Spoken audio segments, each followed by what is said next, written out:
Hoy estamos en el 6º día de la fiesta de los panes sin levadura. Y creo que llevamos una semana de una fuerte ministración del Señor a nuestras vidas, a nuestras almas. El Señor ha venido hablando de una manera muy fuerte a nuestros corazones. La verdad que nunca antes nos habíamos detenido a estudiar de una manera tan profunda este tiempo de fiesta solemne, y pues estamos muy agradecidos con el Señor por cada enseñanza, por su misericordia, por abrirnos los ojos, y sabemos que mañana, al culminar esta fiesta y el domingo poder conmemorar juntos el Día de las Primicias, vamos a contar muchos testimonios, y sabemos que a partir de este tiempo nuestras vidas no serán las mismas. Creemos en el poder de Dios que transforma corazones. Creemos en el poder de Dios que hace una obra nueva en cada uno de nosotros en este tiempo. Yo quiero invitarle que nos vayamos a la Biblia, al Evangelio de Mateo.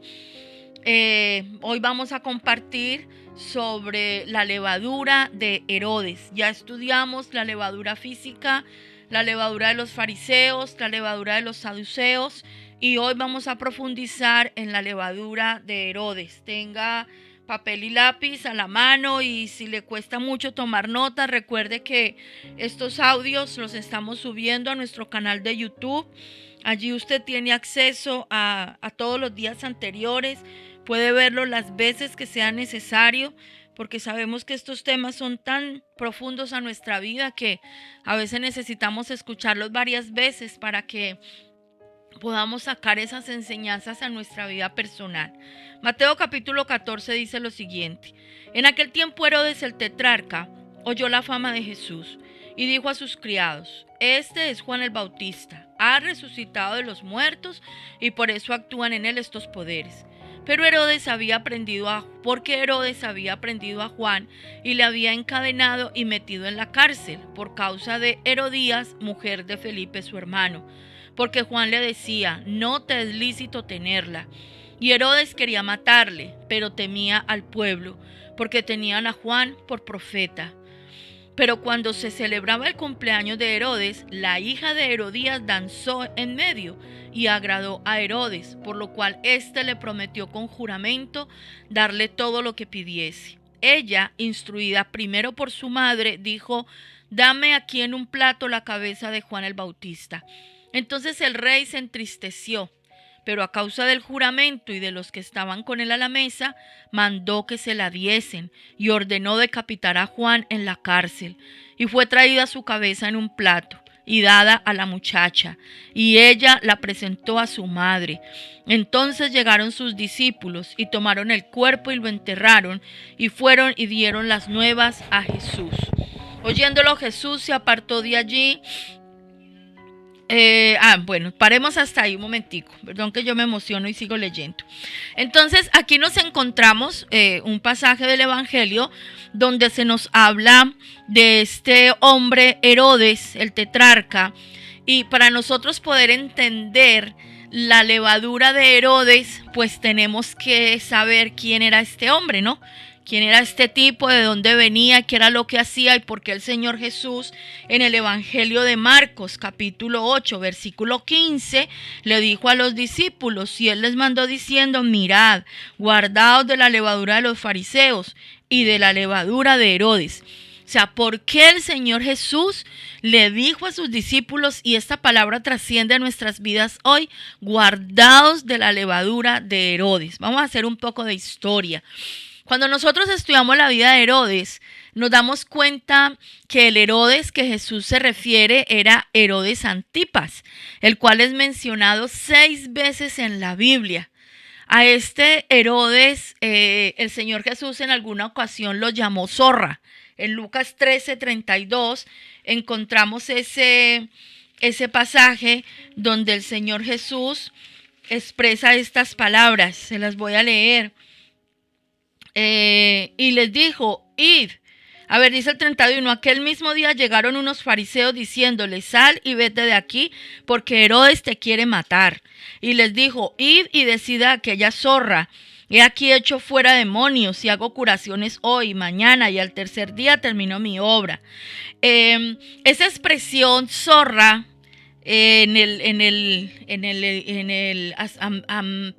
estoy gagueando, en el ámbito cultural y en el lenguaje, en el hebreo que se hablaba en ese tiempo, esa expresión quería decir, usted es un cero a la izquierda, o sea, vayan, díganle a Herodes que no me interesa, él no vale nada, es un cero a la izquierda, es cualquier persona, o sea, paso de él. Eso significa la expresión zorra. No vales nada, no cuentas en esto. Esa fue la expresión del Señor Jesús. Entonces, este rey, este Herodes, y lo acabamos de leer en Mateo 14, era un hombre muy malo, era un hombre perverso. Se casó con la mujer de su hermano, aquí lo dice, tomó a Herodías, la mujer de Felipe, su hermano, y se casó con ella. Y como Juan Bautista le decía en su cara, usted no debe tener esa mujer porque esa es la mujer de su hermano, y le recalcaba su pecado en la cara. Entonces, ¿qué hizo Herodes? Cogió a Juan el Bautista, lo metió a la cárcel y pues ya leímos la historia, ¿no? Seducido por su mujer, esa mujer más mala que Caín, y se armó todo este complot y eso terminó en que decapitaran a Juan el Bautista.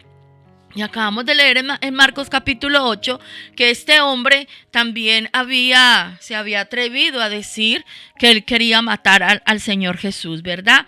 Entonces, Herodes Antipas o Herodes el tetrarca era el hijo de Herodes I y de una samaritana llamada Maltase, que era una de las muchas mujeres que tuvo Herodes I. Este fue tetrarca de una región llamada Perea y de Galilea desde el año 4 a.C. hasta que se murió. Este Antipas, este Herodes, no creía en el judaísmo, pero sí era un hombre muy supersticioso. Él procuró y se esforzó por seguir el ejemplo de su padre, de Herodes I, de no airar mucho los ánimos de los súbditos del pueblo. Aquí dice que no se atrevía a matar a Juan porque el pueblo lo tenía como un profeta. Entonces, en ese sentido de no alarmar mucho a la gente, él procuraba de una manera externa comportarse como si fuese un judío piadoso. Él iba a las fiestas mayores, él subía a Jerusalén. Dice la historia que él se alojaba allá en el palacio real que había sido de su padre. Se hacía pasar por un hombre religioso, era un religioso, pero no era un hombre espiritual. Así entonces podemos decir que Herodes era un hombre despreciable, un disoluto. Él se declaraba un judío saduceo. Ya estudiamos ayer quiénes eran los saduceos. Entonces podemos enmarcar a Herodes en ese contexto. Pero en realidad él era idumeo.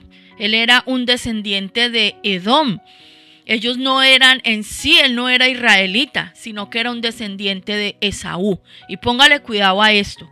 Dios estableció que el reinado en Israel, la casta real, tendría que venir de la tribu de Judá a través de la descendencia del rey David. Lo recuerdan que lo hemos aprendido.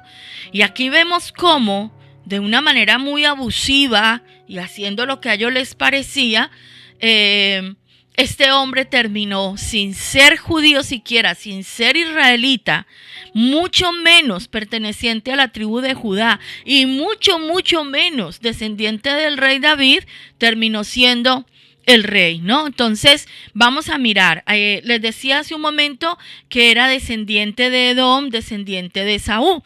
¿Esaú quién fue? Fue el primogénito de Isaac.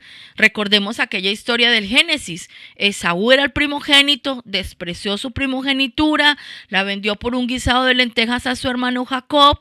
Esaú vino y se casó con las hijas de Canaán. Esto está en Génesis capítulo 28, también en el capítulo 36. Se casó con las hijas de Ed o de los hititas, con las hijas de los heveos y casándose entre sí con las oreas. O sea, este hombre tuvo más mujeres que ni para qué. Les estoy hablando de Génesis 25, Génesis 28, Génesis 36.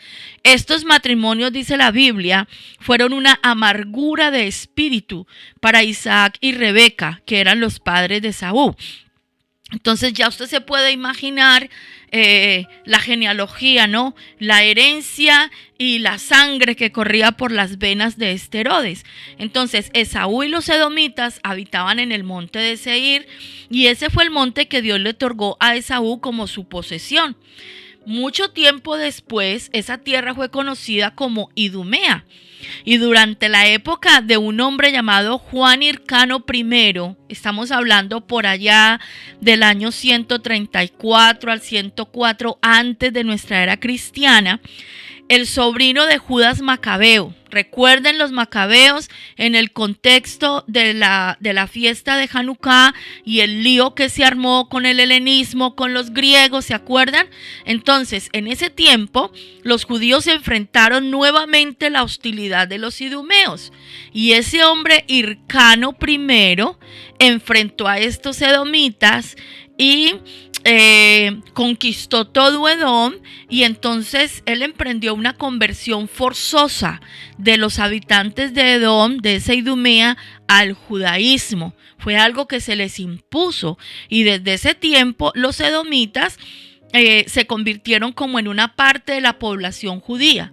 Era reconocido como parte del reino de Judá, pero ellos no eran israelitas. Entonces, a partir de ese momento, estos edomitas fueron incorporados a la nación judía. Su país, como les decía, era llamado Idumea, y así era conocido por los griegos y los romanos. Pero entonces, ¿qué pasó? Esas circunstancias que se presentaron después con el Imperio Romano y toda esta historia, favorecieron a estos edomitas cuando el emperador Julio César nombró a Antípater, un idumeo, procurador de Judea en el año 47 a.C. O sea, fue nombrado ¿por quién? Por Julio César, el emperador romano. 4 años después, cuando ese Antípater fue asesinado, entonces su hijo Herodes I tomó el poder, pero hubo un choque tremendo por todos los habitantes del reino de Judá, y eso se alargó, hubo enfrentamientos, la ciudad estuvo sitiada 6 meses, y al final de todo, en el año 37 a.C., este hombre logró conquistar a Jerusalén y convertirse en el rey de Judá. Entonces vemos que la situación es muy, muy complicada, ¿no? Los judíos gobernados por un hombre que no era de la casta que Dios había establecido, y encima era un extranjero. Entonces vemos cómo en esos años previos al ministerio de la vida del Señor Jesús en la tierra, Judá era controlada por una facción edomita. ¿Qué hicieron ellos? Usurparon el nombre judío, así como usurparon la tierra, usurparon la herencia, y así como los edomitas tiempo atrás fueron forzados a ser parte de la cultura de Judá, ahora se invirtieron los papeles. Y Herodes I, al ser rey de Judá, ¿qué hizo? Pues tomó el control de la cultura de Judá y el estilo de vida de sus habitantes. Todo se volcó al contrario. Entonces, entre la población judía se habían infiltrado edomitas, convertidos a la fuerza, pero que en realidad ellos no amaban a Dios. Ellos se hacían pasar por judíos, pero tenían, digámoslo así, un pie en el templo de Jerusalén, y su otro pie lo tenían con Roma y todas sus costumbres paganas. Y ahora entonces nosotros podemos entender por qué el Señor Jesús se refería a este tipo de personas, y nos dice en Marcos capítulo 8, apártense y cuídense de la levadura de Herodes.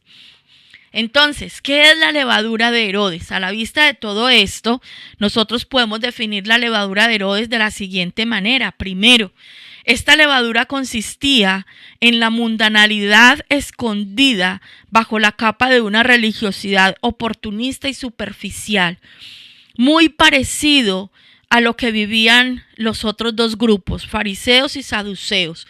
Es tomar la parte espiritual, la parte de la religión, como un arma en la cual apoyarse para lograr sus objetivos, para aprovechar la posición que tenían para su propio beneficio, ¿verdad? Los fariseos y los herodianos tenían en común el hecho de que los dos usaban la religión para sus propios fines, no para servir ni honrar a Dios.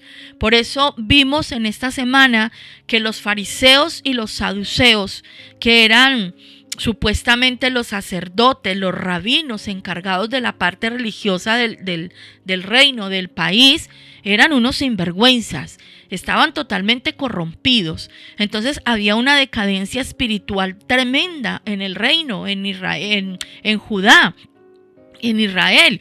Pero ahora nos encontramos con que para añadir a esto, nos encontramos con el rey, con la autoridad civil, totalmente vendido a Roma, porque si Roma fue el que lo puso allá y este hombre heredó el trono de su padre que fue puesto por Roma, pues ¿a quién se debía? A Roma. Además, qué amor, qué misericordia y qué compromiso podía tener con el reino de Judá si este hombre era un extranjero, si este hombre no era hebreo, no era judío, ¿verdad? Entonces, hablando de esta levadura y de esta contaminación, debemos estar siempre alertas contra la falsedad y la hipocresía que se puede presentar en nuestras vidas ahora que nosotros somos creyentes en Jesús. Nosotros debemos tener mucho cuidado con querernos sentir agradados viviendo de apariencias. Nosotros no podemos estar satisfechos con cumplir ciertas normas religiosas externas, desatendiendo la vida interior en el espíritu. De eso es lo que el Señor nos quiere hacer reaccionar en este tiempo. Ese espíritu de los fariseos, ese espíritu de religiosidad que vemos en estos grupos a los que el Señor Jesús condenó y de los que advirtió que nos teníamos que cuidar, para nosotros es una alerta hoy, porque ese espíritu de religiosidad se ha apoderado de la iglesia. Se ha apoderado a través de los tiempos de los creyentes y nosotros sin querer y sin darnos cuenta hemos sido afectados por esto.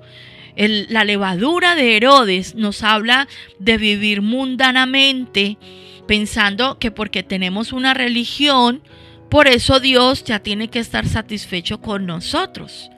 Como yo voy a la iglesia, como yo digo abiertamente que soy cristiano, como yo practico, yo hago unos actos religiosos, entonces Dios ya está satisfecho con esto y hay ciertas cosas que yo me las puedo permitir porque como ya tengo la salvación, Dios a mí no me va a condenar por una canita al aire, por una cosita que yo haga, por un negocito torcido aquí, ¿me entiende? Eso es lo que hace la religiosidad. Pensemos en esto. Y lo hemos visto. ¿Cuántas veces los candidatos los políticos, candidatos a la presidencia, a las alcaldías, a los ayuntamientos, en épocas de campaña, se acercan a las iglesias buscando votos? Yo vi muchas veces en mi ciudad, allá en Pereira, la iglesia donde estábamos en ese tiempo, hacía unos eventos multitudinarios en diciembre en los estadios, y allá siempre llegaba el alcalde de turno, ¿cómo se dice? El candidato de turno a las elecciones, y se paraba allá en un estadio con no sé cuántos miles de personas y daba un discurso donde hablaba de Dios y de Jesús y de una cantidad de cosas, y los pastores de esa iglesia oraban por ese alcalde y lo bendecían y lo declaraban alcalde, y luego incitaban a todos los que íbamos a la iglesia a que votáramos por ese hombre. Y cuando ese tipo subió allá a la alcaldía, vamos, que de Dios nada. ¿Y por qué lo podemos decir? Porque vivíamos en la ciudad y sabíamos las cosas que hacía el alcalde, ¿verdad? Entonces es ver cómo muchas veces la religión se ha unido a la política para acrecentar el poder y el dominio sobre las personas. Y esto pasaba en Israel. En el tiempo del Señor Jesús, la casta política, lo que manejaba Roma a través de estos idumeos en el poder, engancho perfecto con los judeanos, con los saduceos, con los fariseos, pues ellos estaban organizados. Ellos fueron los que hicieron hasta lo imposible por quitar a Jesús del medio. A nosotros nos enseñaron toda la vida que los judíos mataron al Señor. No, eso es un error. El pueblo judío era el que seguía a Jesús.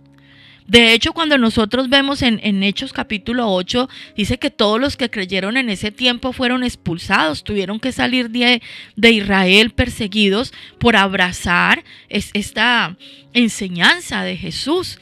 ¿Quiénes fueron los que rechazaron a Jesús? Pues los de la casta, los de los altos mandos, tanto religiosos como políticos, porque no les convenía. Porque su verdad no les convenía. Entonces, la levadura de los fariseos y la levadura de Herodes, podríamos decir que le han hecho más daño a la iglesia que todas las persecuciones que la iglesia ha sufrido a lo largo de la historia. Por eso nosotros hoy tenemos que prestar mucha atención a las palabras del Señor Jesús. Esta levadura de Herodes representa el espíritu del mundo. Y quiero que me acompañe a la primera carta de Pablo a los Corintios,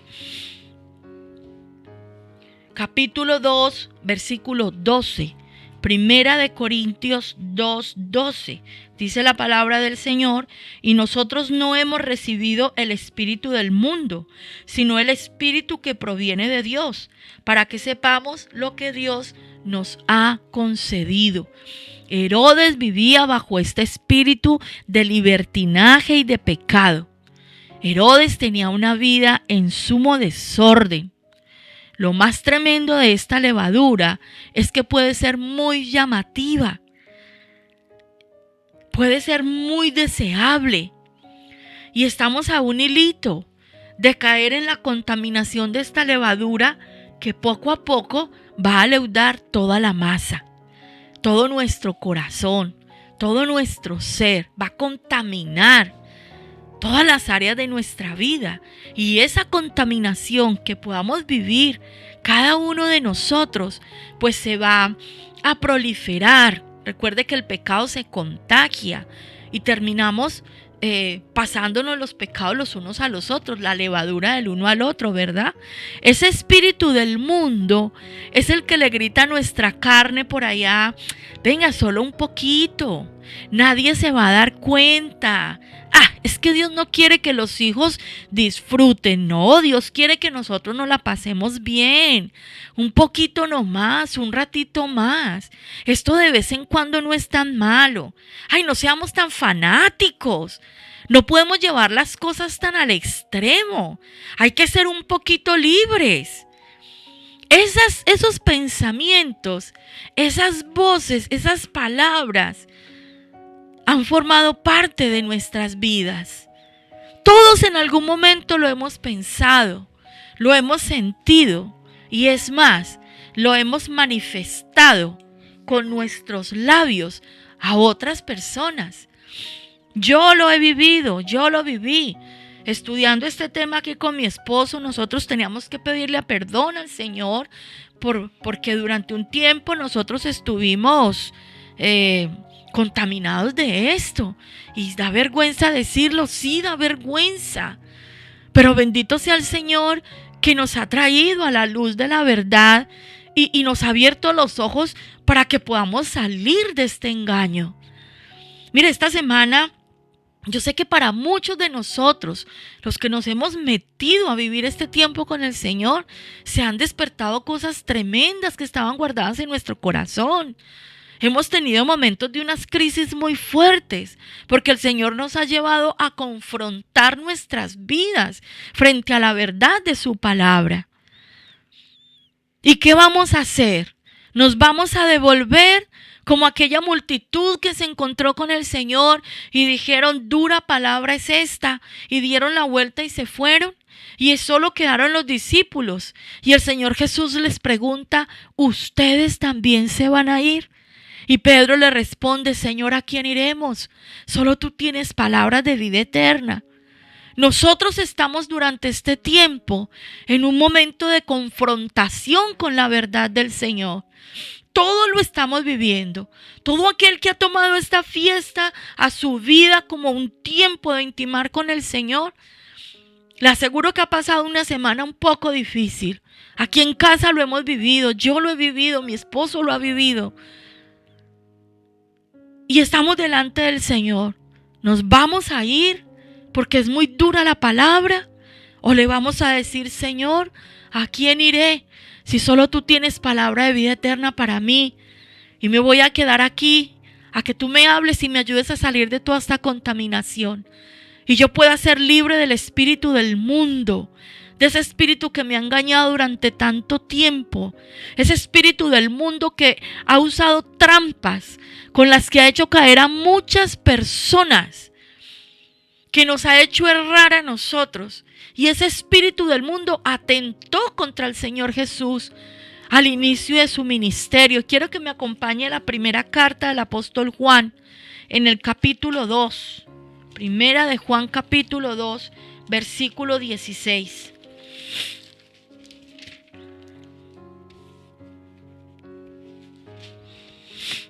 Dice desde el versículo 15: no améis al mundo, ni las cosas que están en el mundo. Si alguno ama al mundo, el amor del Padre no está en él. Porque todo lo que hay en el mundo, los deseos de la carne, los deseos de los ojos y la vanagloria de la vida, no proviene del Padre, sino del mundo.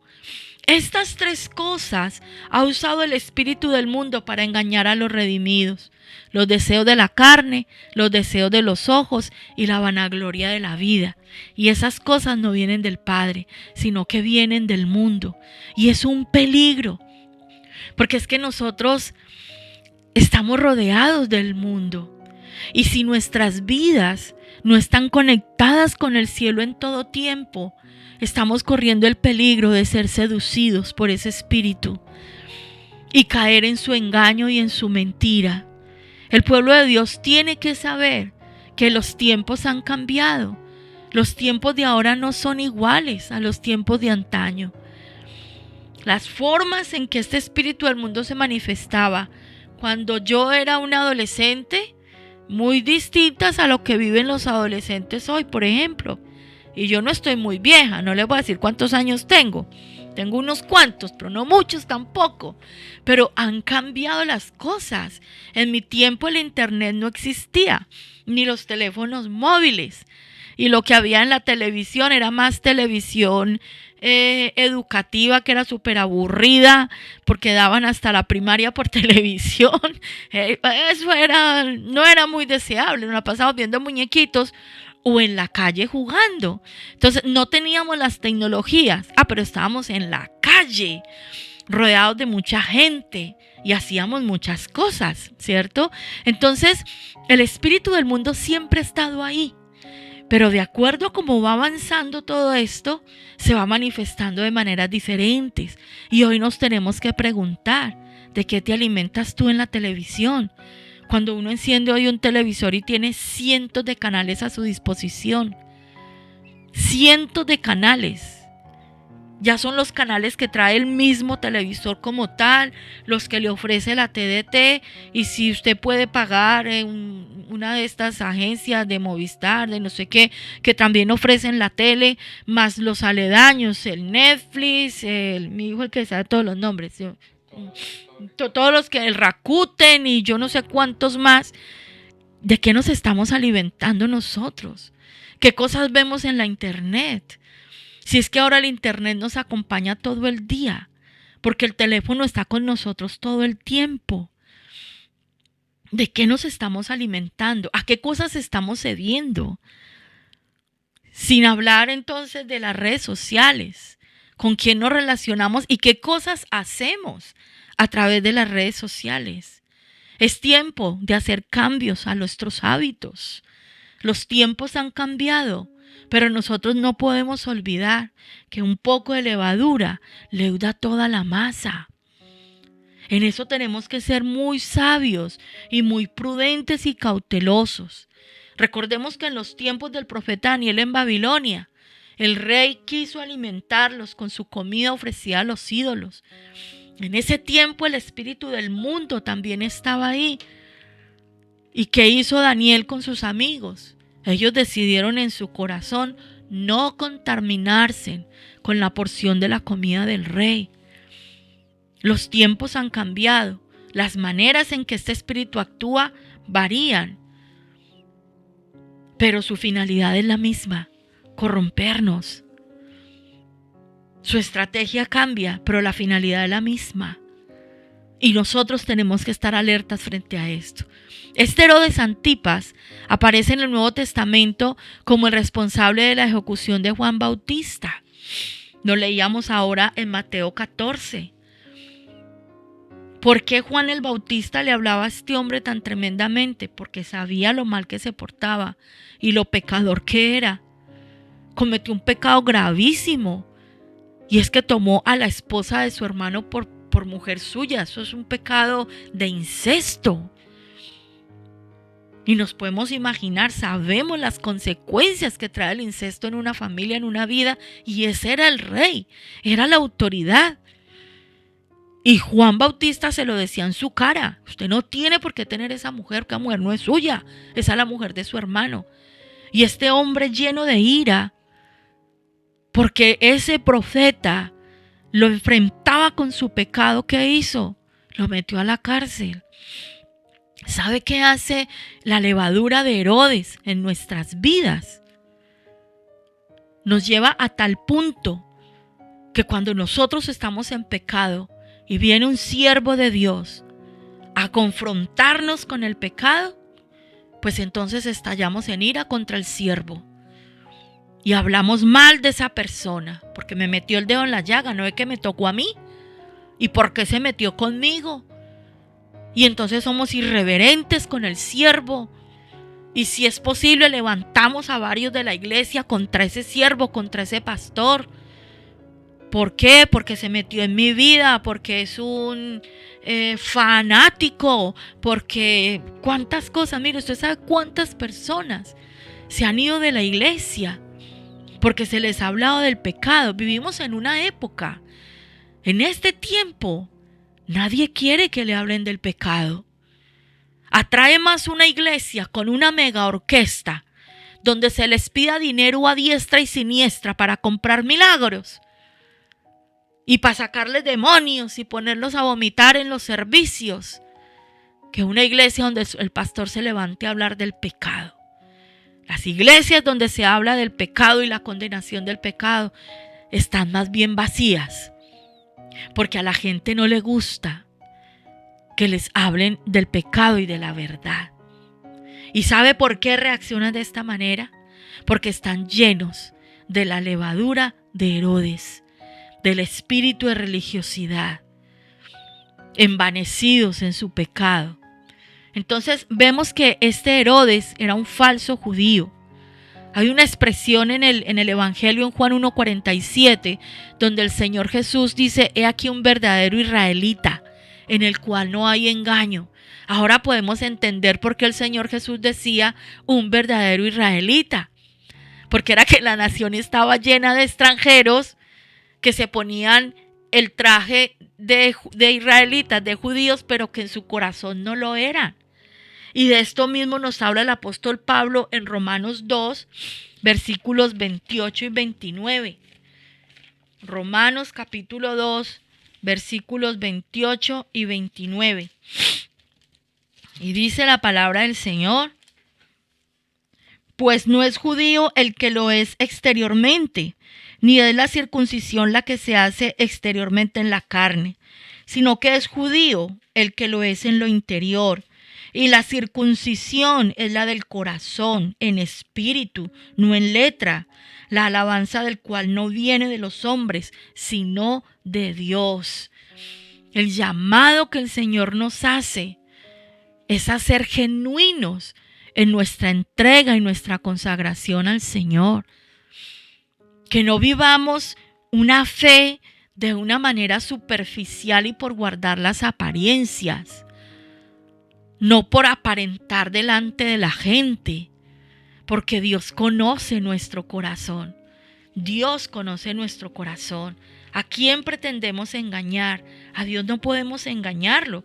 Y más fuerte aún, dice en Apocalipsis capítulo 3, versículo 9, hablando a la iglesia de Filadelfia: he aquí yo entrego de la sinagoga de Satanás a los que se dicen ser judíos y no lo son, sino que mienten.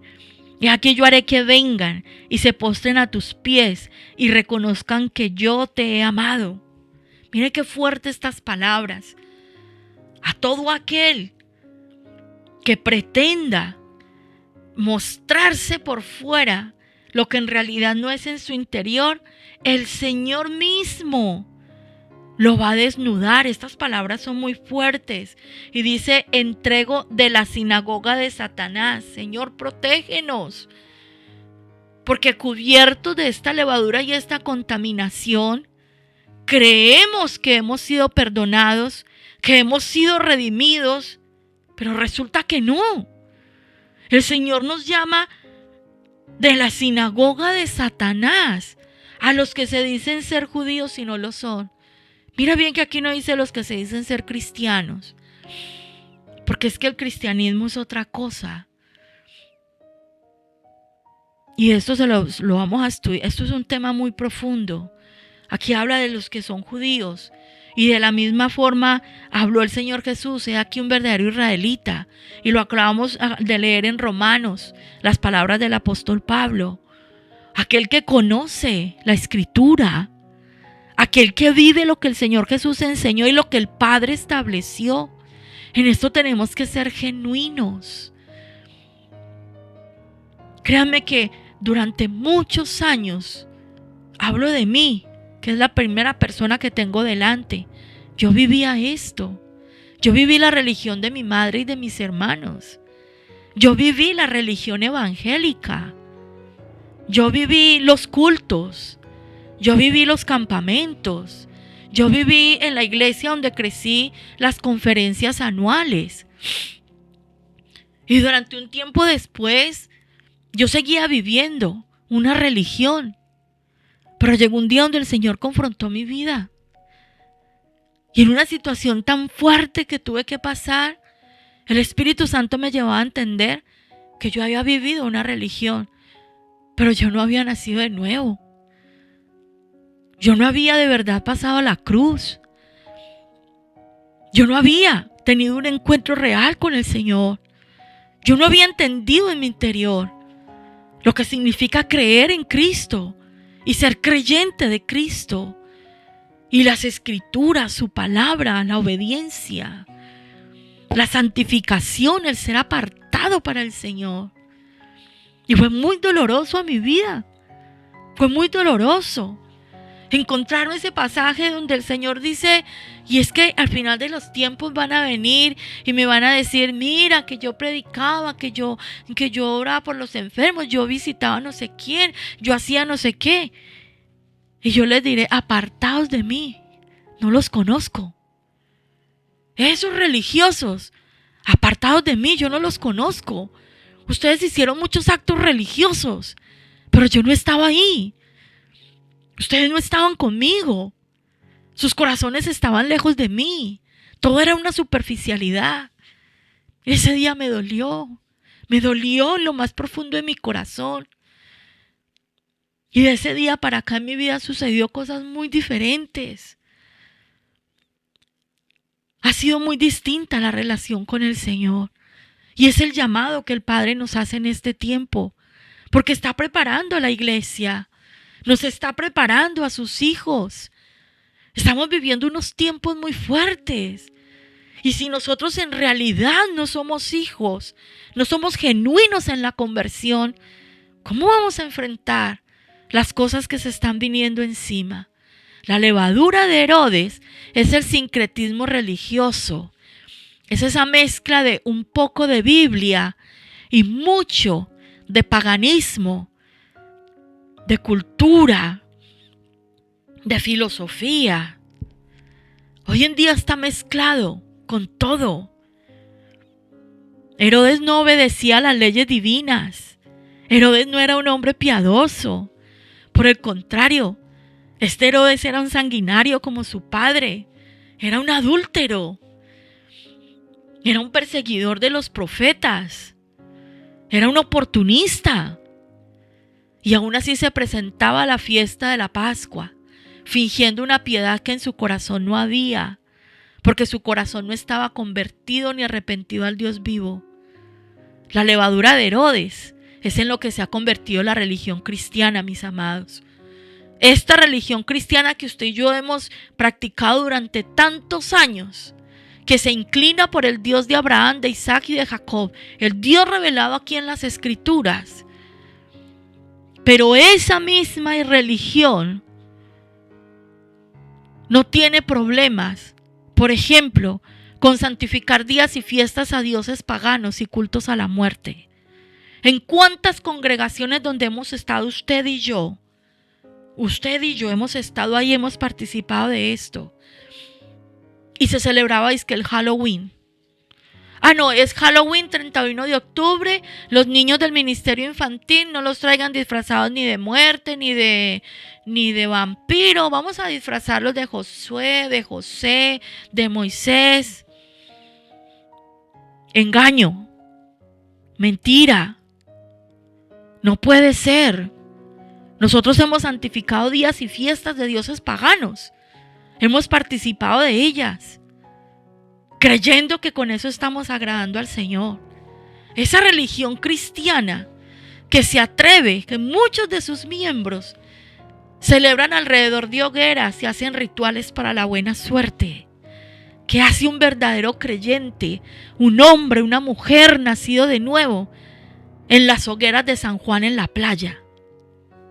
¿Cómo nos comemos eso? ¿Cómo explicamos eso? Que podamos ir a participar. Y la mayoría que dicen, ay, pero tan exagerados. Eso como es de bonito. Pues yo simplemente voy a mirar. No. Ir allá y armar la hoguera y estar con los amigos y ja. Es participar de una fiesta pagana. Yo nunca he ido. Pero yo sí he investigado muy bien lo que allí hacen. Y es que a la medianoche empiezan a saltar por encima de esas hogueras, pidiendo milagros. Se meten al mar. Y es el día de San Juan. Es el día de atraer la suerte. Cuando la Biblia condena a aquellos que hacen pasar a sus hijos por el fuego. Y participan de estas cosas. Pero los cristianos, los que se dicen creyentes, y participan de esto. Una religión que ha sido capaz de incorporar elementos paganos, como poner árboles en las casas, que son memorias del culto a Tamuz. Y lo puede mirar en Jeremías 10, verso 3, Ezequiel 8:14. Y hablamos de fiestas como la Navidad. Y ahora socorro, ¿con qué salió esta líder? ¿Con qué salió? A mí no me van a quitar la Navidad. ¿Usted se acuerda que un reclamo que el Señor Jesús le hizo a los fariseos es que por sus costumbres y sus tradiciones, ustedes tienen abolida la ley de Dios en sus vidas, porque viven más por tradiciones y costumbres? Y hemos colgado una cantidad de cosas en nuestras casas en diciembre, sin saber siquiera eso de dónde viene y qué es. Esos arbolitos también puestos tan bonitos. Paganismo. Culto a Tamuz. Celebrar al Mesías judío, a Jesús, el Redentor, el mismo día que se celebran los paganos al Sol Invictus, el 25 de diciembre.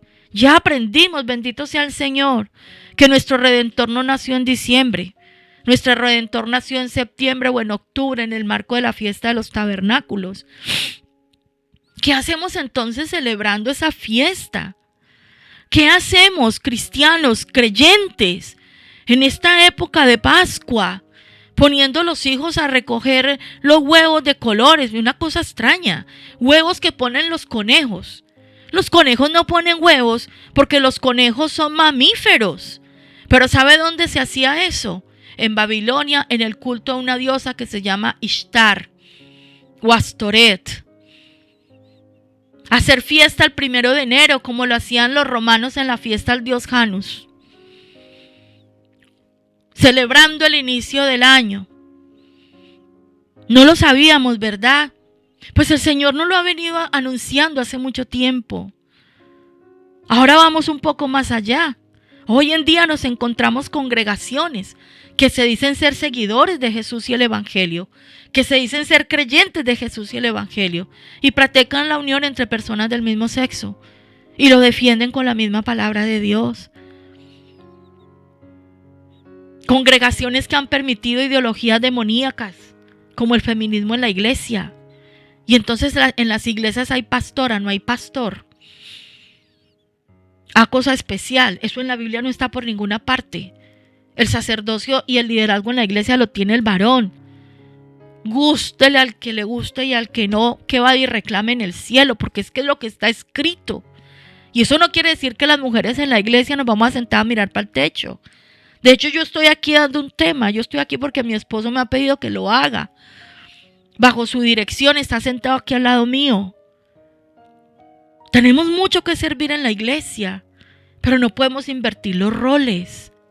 Pastores que reciben a personas que ganan su dinero de manera deshonesta y con ese dinero que es maldito financian sus iglesias y se construyen templos lujosos y escandalosos y hablan de una cantidad de cosas y gritan y predican con esa fuerza, pero la mayor parte del dinero viene de negocios fraudulentos, de narcotraficantes, de gente que se gana el dinero a costa de la vida de muchos. Dinero maldito. Pero ese lo metemos a la iglesia porque necesitamos dinero. A eso ha llevado a la iglesia del Señor esta levadura de Herodes, el espíritu del mundo.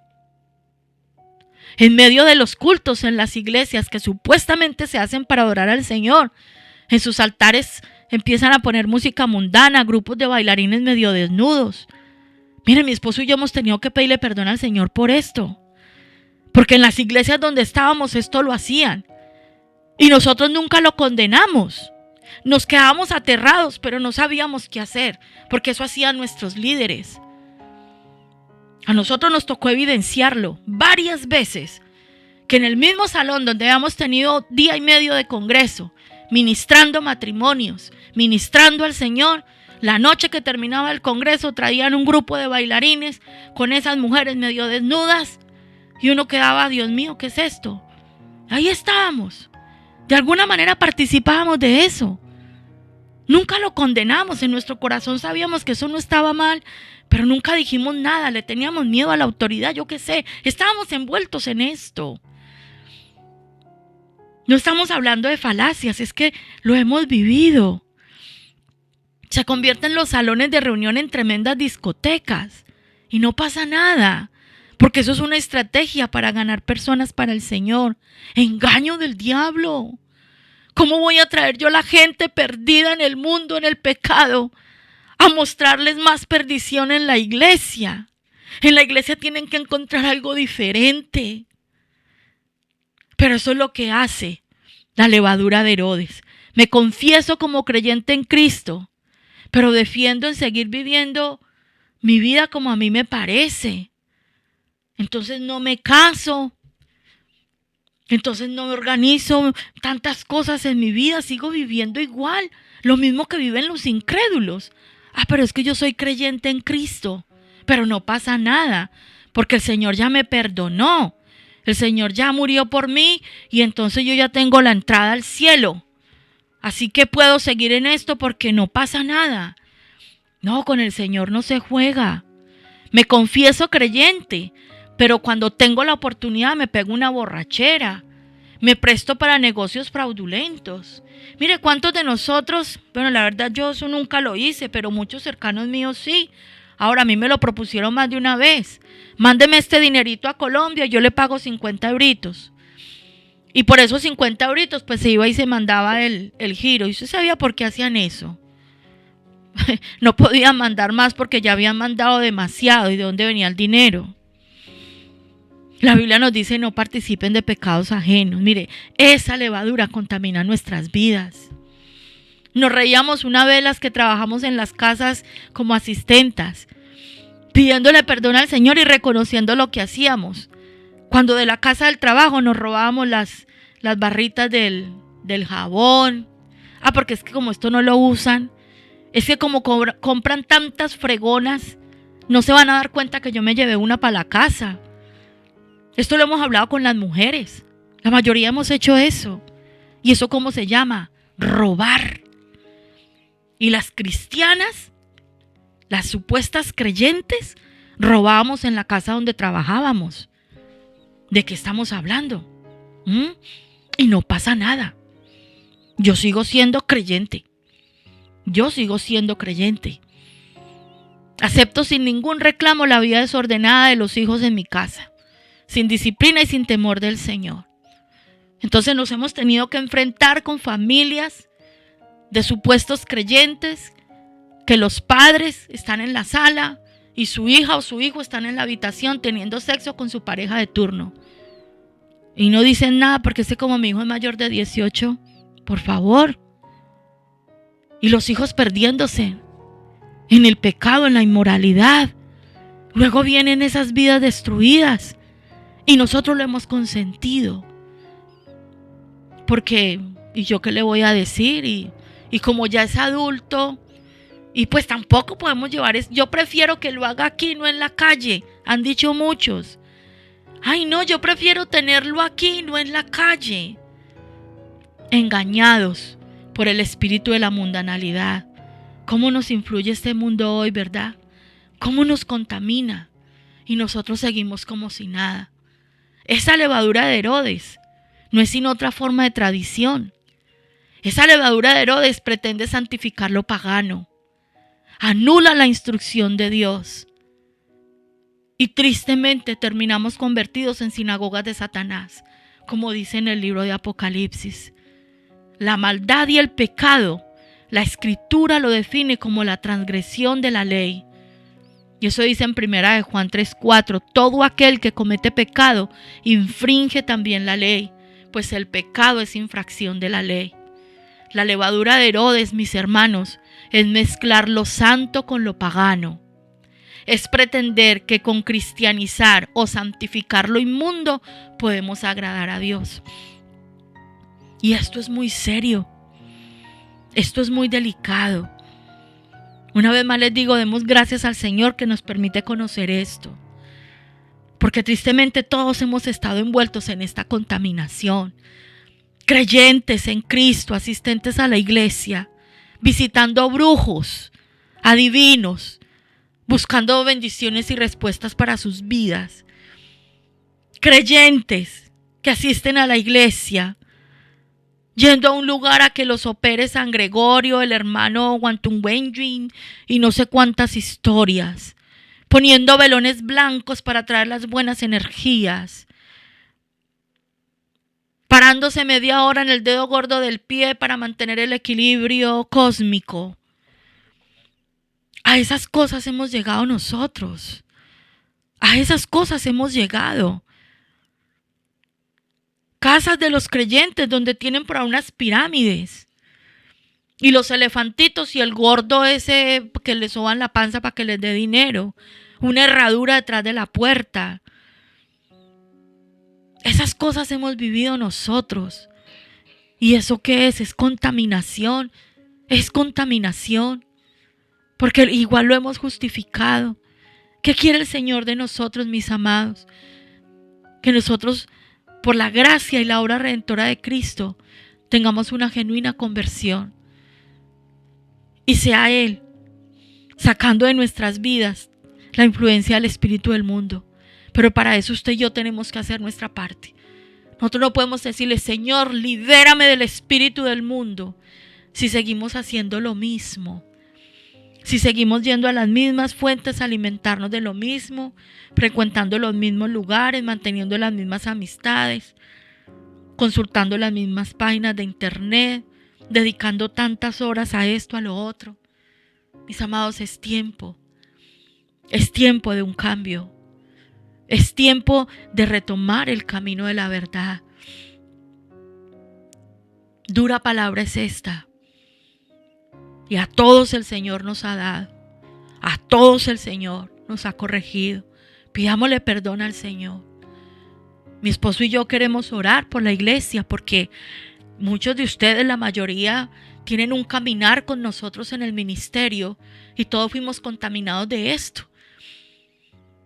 En los lugares donde estábamos antes. Esa mundanalidad la vivíamos. Estaba allí, se movía en el ambiente, estábamos bajo esa cobertura espiritual. Y de una u otra manera nosotros también lo vivimos. Yo también muchas veces dije, ay, ¿para qué llevar las cosas al extremo? Ay, no, tan complicados tampoco y tan fanáticos. Muchas veces lo dije. Frente a personas que defendían la santificación. Ay, no, tampoco es para tanto. Pero qué bonito cuando es la palabra de Dios la que se abre delante de tus ojos. Y podemos decir, Señor, perdónanos, estamos engañados. ¿Qué diferencia hay entre mi vida y la vida de un incrédulo? ¿Usted se ha preguntado eso? Señor, examina mi corazón. Y si un incrédulo se para aquí al lado mío, delante tuyo, ¿será que si soy identificado como un verdadero creyente? ¿Tengo la marca del Espíritu Santo en mi vida? Esa marca indeleble que me identifica en el mundo espiritual. Porque ¿qué nos enseña el Evangelio? Por sus frutos los conoceréis. Y por más que nosotros nos esforcemos por guardar una apariencia delante de nuestros líderes, por mantener una apariencia delante de los discípulos, tarde que temprano la verdad de nuestro corazón saldrá a la luz. Porque la Biblia dice que no habrá nada oculto que no sea manifiesto. Y que todo lo que se hace en oculto el Señor lo sacará a la luz. Porque al Señor no lo podemos engañar. Porque Él lo sabe todo. Porque Él lo conoce todo. Y yo les quiero invitar que dispongamos nuestro corazón para orar. Ven, mi amor. Este es un tiempo para libertad, mis amados. Este es un tiempo para soltar el pecado. Y vamos a pedirle todos al Señor que Él mismo nos dé la victoria sobre el espíritu del mundo. Para que no encuentre más eco en nuestras vidas, en nuestros corazones, en nuestros pensamientos. Y que nosotros seamos libres. Y que nosotros seamos sanos.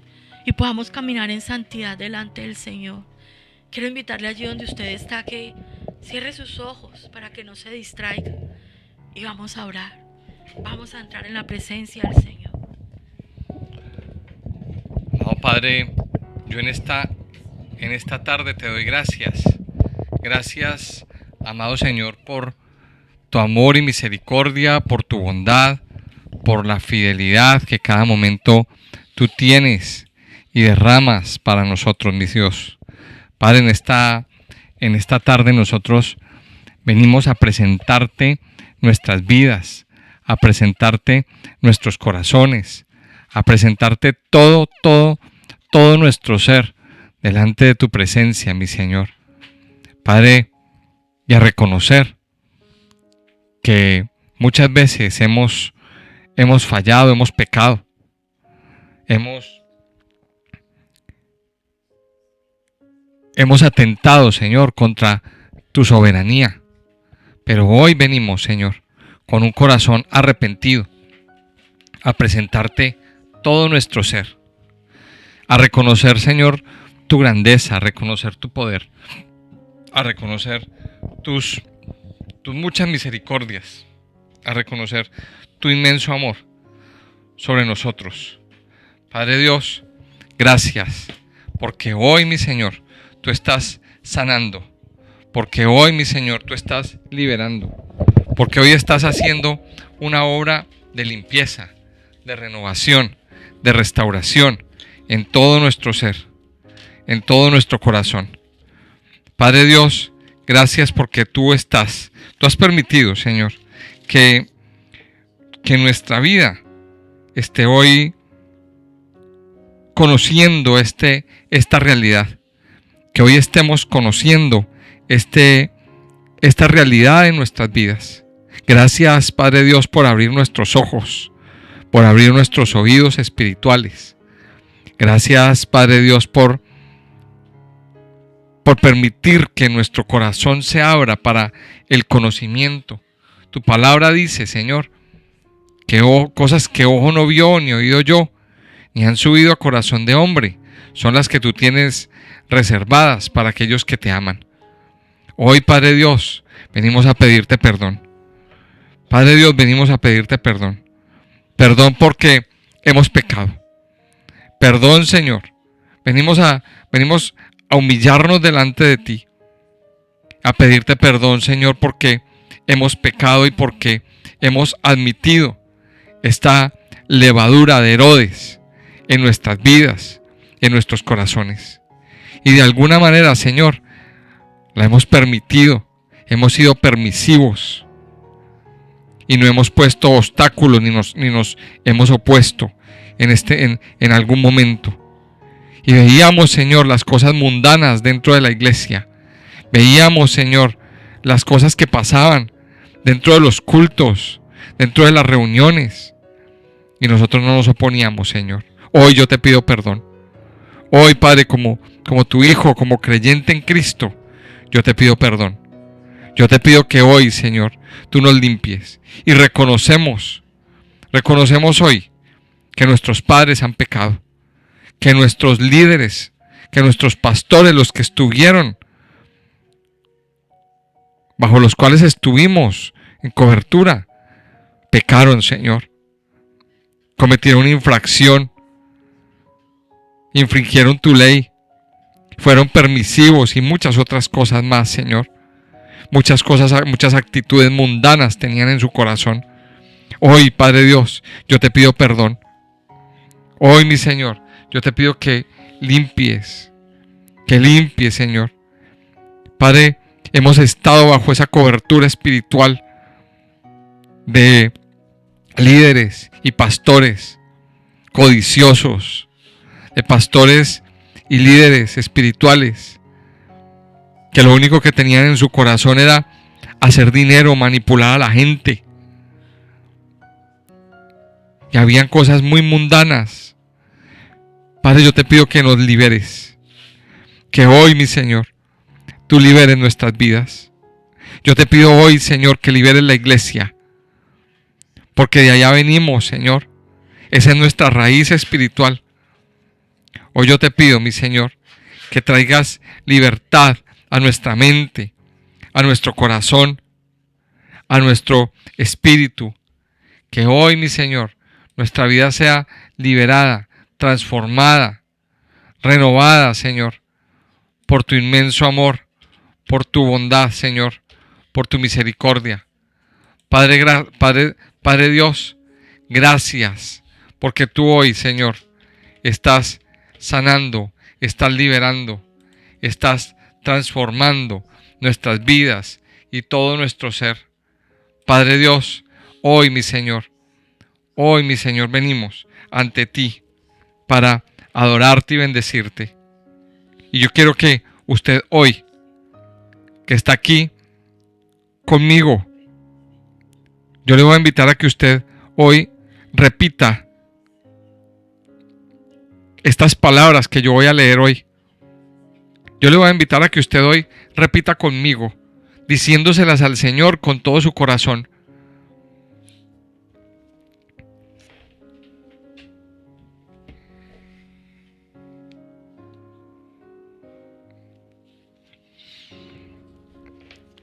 ¿Qué pues diremos? ¿Perseveraremos en el pecado para que la gracia abunde? En ninguna manera. Porque los que hemos muerto al pecado, ¿cómo viviremos aún en él? ¿O no sabéis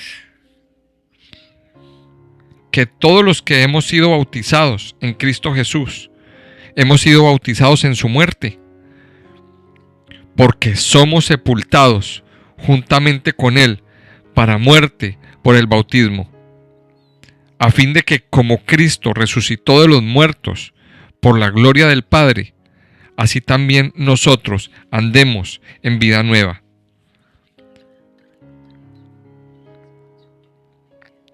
Porque si fuimos plantados juntamente con él en la semejanza de su muerte, así también lo seremos en la de su resurrección. Sabiendo esto, que nuestro viejo hombre fue crucificado juntamente con él, para que el cuerpo del pecado sea destruido, a fin de que no sirvamos más al pecado, porque el que ha muerto ha sido justificado del pecado. Y si morimos con Cristo, creemos que también viviremos con Él, sabiendo que Cristo, habiendo resucitado de los muertos, ya no muere. La muerte no se enseñorea más de Él, porque en cuanto murió, al pecado murió una vez por todas, mas en cuanto vive, para Dios vive. Así también vosotros, considerados muertos al pecado, pero vivos para Dios en Cristo Jesús, Señor nuestro.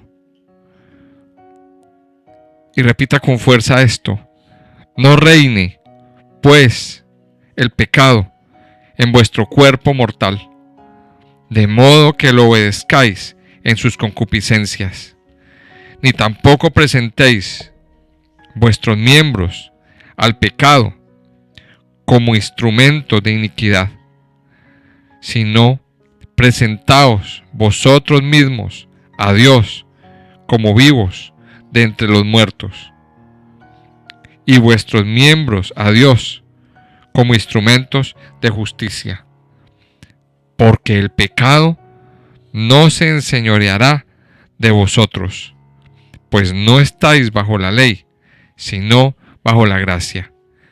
Y yo quiero invitarle a que usted hoy le diga al Señor: amado Padre, perdónanos, límpianos.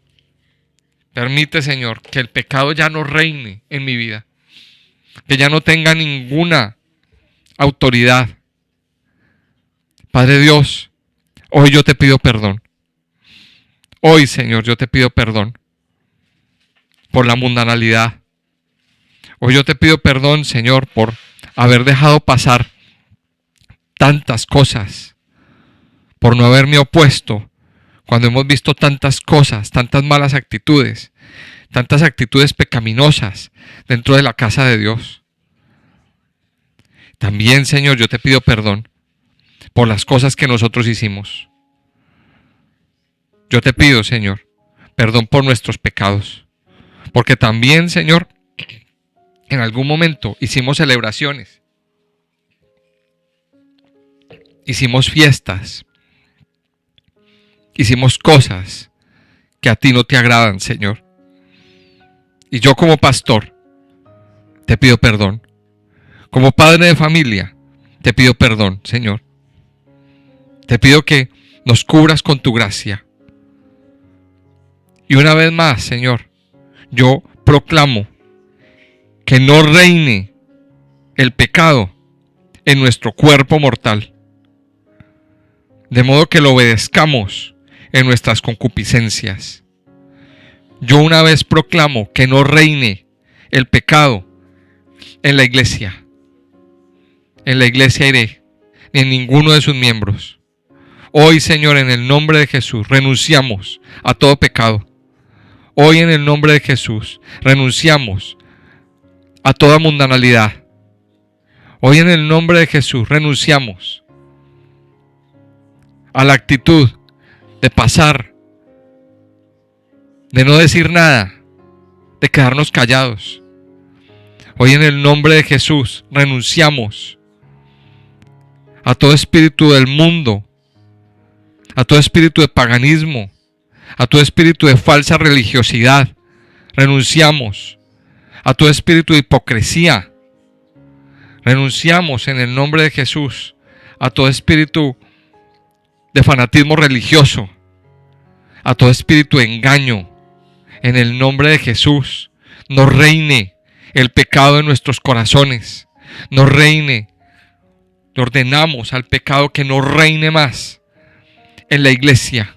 Renunciamos a todo espíritu de adulterio, a todo espíritu de fornicación, en el nombre de Jesús. En el nombre de Jesús renunciamos a todo espíritu de impureza sexual. Lávanos, Señor, con tu sangre. Límpianos, límpianos con el agua de vida. Santifica hoy, Señor, la iglesia. Santifica hoy, Señor, a tus hijos. Santifica cada ministerio. Hoy, Señor, renunciamos a todo espíritu de manipulación de la fe. Padre, hoy renunciamos en el nombre de Jesús a todo espíritu de flaquezas, de borracheras, de drogas, de cigarrillo, de adicción al juego, de adicción a la pornografía. Hoy en el nombre de Jesús te pedimos que no reine más el pecado en nuestros cuerpos mortales. Y tampoco hoy presentamos nuestros miembros al pecado como instrumentos de iniquidad. Dígale al Señor, hoy yo proclamo que no presento más mi cuerpo al pecado como instrumento de iniquidad, sino que me presento delante de ti como vivo de entre los muertos, viviendo tu resurrección. Hoy, Señor, yo muero al pecado. Dígaselo al Señor con todo su corazón. Hoy yo muero al pecado. Hoy yo muero a mi vida pasada. Hoy, Señor, yo me arrepiento. Yo me arrepiento de mis pecados. Yo me arrepiento de las cosas que hice creyendo que estaban bien. Te pedimos perdón, Señor. Te pedimos perdón. Te pedimos, Señor, que derrames tu misericordia, que derrames tu amor, que derrames tus bondades sobre nuestras vidas. Guárdanos, Señor, y llénanos por tu Santo Espíritu. Guárdanos y llénanos. Sácianos de ti. Padre Santo y poderoso, hoy te pedimos que limpies todo nuestro ser, que limpies nuestra vida. Hoy renunciamos, Señor, a toda mundanalidad y declaramos, Señor, que eres tú el que reina en la iglesia, que eres tú el que reina en nuestra casa, que eres tú el que reina en nuestras vidas, que somos libres, libres por la sangre preciosa y poderosa de Cristo Jesús. Gracias, precioso Rey. Gracias. Hoy declaramos que el pecado no se enseñoreará más de nosotros, pues no estamos bajo la ley, sino bajo la gracia.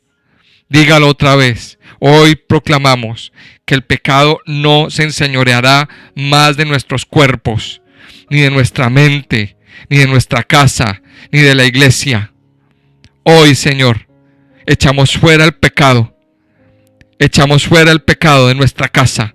Echamos fuera toda inmundicia, toda suciedad, toda contaminación, toda levadura que ha contaminado poco a poco las vidas, los corazones. Hoy echamos fuera, Señor, todo espíritu de murmuración, todo espíritu de queja, todo espíritu de crítica. Hoy, Señor, echamos fuera todo espíritu de amargura. Sí, Señor, porque nos ha dolido mucho lo que nos han hecho. Nos ha dolido mucho lo que nos han hecho. Y hemos cargado con ese dolor. Hoy, Señor, renunciamos a esa amargura, a ese dolor y perdonamos. Perdonamos, Señor, a aquellos que han hablado mal de nosotros, a aquellos que nos han traicionado, a aquellos que han hablado en contra de nosotros, que han murmurado. Padre Dios, hoy, Señor, los ponemos delante de ti. Hoy te pedimos que traigas sanidad, que traigas medicina, que limpies, que renueves, que restaures todo nuestro ser. Gracias, precioso Rey, porque tú estás derramando tu paz, porque estás derramando tu amor, porque estás derramando tu misericordia, porque estás derramando tu bondad, Señor. Gracias, porque tú eres santo, Señor. Hoy nos santificamos en tu amor, Señor. Hoy nos santificamos en tu presencia. Hoy nos santificamos delante de ti, Señor. Gracias, precioso Rey. Gracias, precioso Rey, porque eres tú, Señor. Y hoy te damos toda la gloria, toda la honra, toda la alabanza, toda la exaltación para ti, Señor, solo para ti. Gracias, precioso Rey, amado Rey, Señor. Tú eres santo, santo, santo, poderoso, eterno. Tú eres el escudo y la fortaleza de nuestras vidas. Y hoy, Señor, te adoramos, te bendecimos y te exaltamos en el nombre precioso y poderoso. Padre, queremos en este tiempo dándote gracias por cubrirnos con tu manto de amor, Señor, por limpiar nuestras vidas, por quitar la venda de nuestros ojos.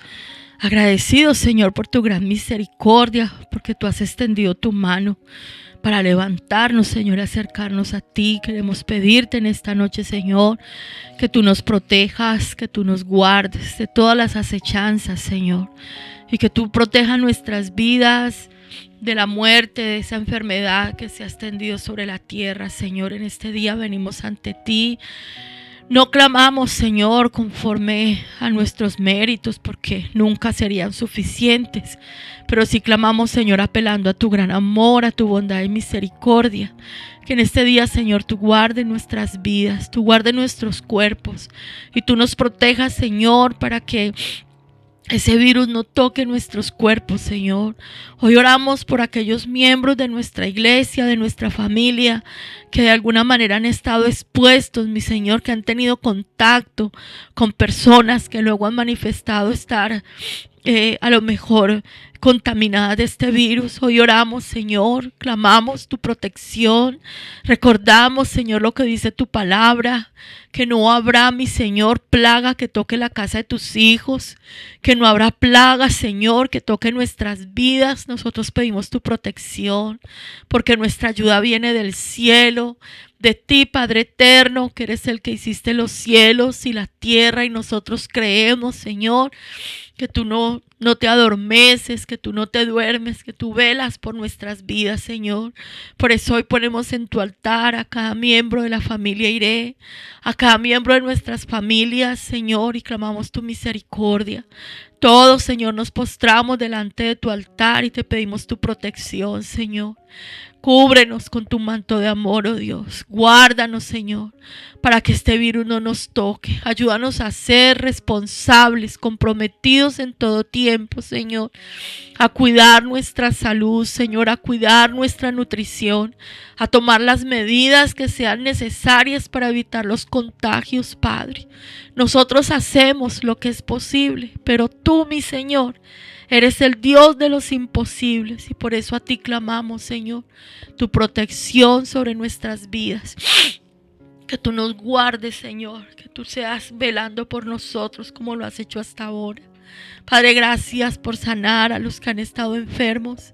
Padre, gracias porque cuando somos libres de ataduras, de pecado, de cosas espirituales, Señor, aún nuestros cuerpos son vivificados, Señor. Gracias por soplar tu aliento sobre nosotros en esta noche. Gracias, Señor, por soplar tu aliento de vida sobre tu iglesia, sobre tus hijos. Los que, mi Señor, clamamos por tu misericordia y por amor, tú nos oyes y nos levantas. Gracias por renovar nuestras fuerzas. Gracias por cubrirnos con tu amor, mi buen Señor y mi Dios. Muchas gracias. Padre, confiamos en ti plenamente. Confiamos plenamente en tu amor y en tu misericordia. Y venimos, Señor, a refugiarnos bajo la sombra de tus alas, Señor. Padre, gracias por escucharnos. Gracias, Padre Dios, porque cuando clamamos, cuando tu pueblo clama, tú oyes, tú nos oyes, Señor, e inclinas tu oído y haces grandes cosas, Señor, cosas grandes y poderosas. Lo dice tu palabra, Señor, lo leemos en tu palabra, que cuando el pueblo clamó, tú hiciste cosas extraordinarias y sobrenaturales. Hoy, Señor, levantamos clamor. Tu iglesia, tu casa, tus hijos, levantamos un clamor, Señor. Te bendecimos y te exaltamos. Y te pedimos, Padre, que te quedes con nosotros, que sigas con nosotros, Señor. Te alabamos y te bendecimos en el nombre precioso de Jesús. Amén y amén.